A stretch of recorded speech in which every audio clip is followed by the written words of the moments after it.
There are very few world leaders that have rated this kind of treatment from the Obama administration. This is about as much pomp and pageantry as the White House ever produces, all put on for Chinese President Hu Jintao. On behalf of Michelle and myself, welcome to the White House. This is only the third Obama state dinner, a very deliberate sign of respect. Ganbei.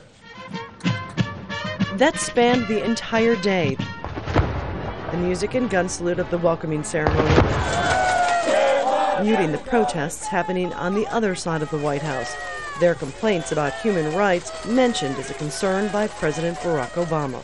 I reaffirmed America's fundamental commitment to the universal rights of all people. The first question to President Hu on human rights wasn't answered, either ignored or lost in translation.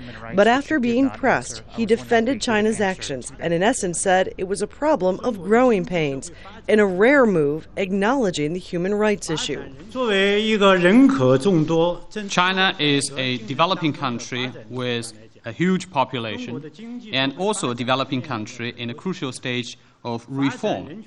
In this context, China still faces many challenges in economic and social development, and a lot still needs to be done in China in terms of human rights.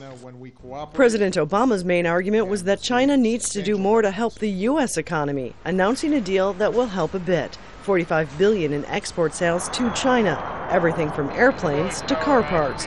The two presidents hearing from business leaders about what needs to be done to spur investment in both countries.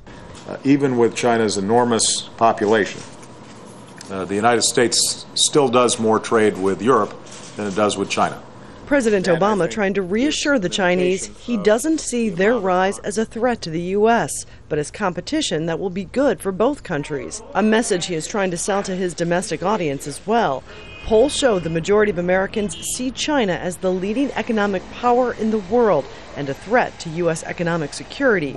The Democratic leader of the Senate took it a step further. He is a dictator. He can do a lot of things.